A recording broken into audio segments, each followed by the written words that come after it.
it felt like we had the right, not felt, it looked like on paper that we had the right people, but it felt like we didn't. And, we kept just, and, the other thing too is, I think, forward looking, one of the mistakes I think business owners make, that I made for sure, was asking a CPA questions about the future. And CPAs don't do that. CFOs do that. And I didn't even know the difference at the time. So, understanding the right people to ask the questions when you get stuck is critical. And I think the real game changer for me was understanding that that I needed help, and B, that it was okay to go out and actually get it. That somehow it didn't make me less or my company less or anything like that to go out there and admit to other people, other business owners, that I don't know what the hell I'm doing.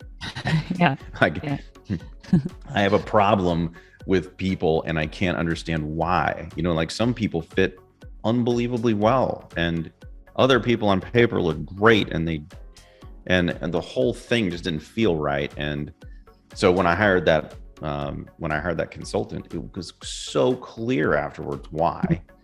And he came recommended by a bunch of other people who I had told the same thing, right? Like, I have this problem, and they're like, oh, you just need to call this guy. He'll help you out. And the more that I have networked with other business owners, the easier business has become. Just understanding, shortening the learning curve, because I can play off of other people's mistakes. Oh yeah, I've already been there. Just go do this and talk to this person and call these people over here. And I think a lot of business owners, because they're trying to, as my former partners, a prime example of this, Heather. Yeah. They wanted to hold everything so close. They wouldn't tell anybody anything about their business, and they didn't want to share it with anybody, and they didn't want to be in groups because they were scared somebody was going to steal their baby, which is so short-sighted because, and when I first started, I was that way, because that's kind of, I kind of grew up learning that, right? Yep.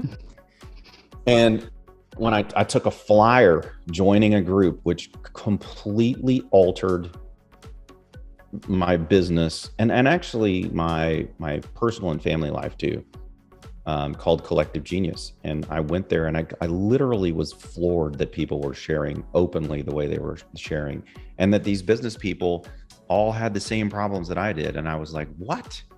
Because being an entrepreneur is a lonely thing. Like, it's not like you can just go and share everything with your team. You can't do that.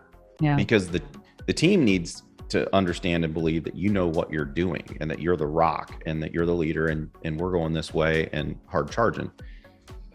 But even leaders they need help. They need coaches. They need people to help them along the way too. And if you don't go out and find that, you're doomed.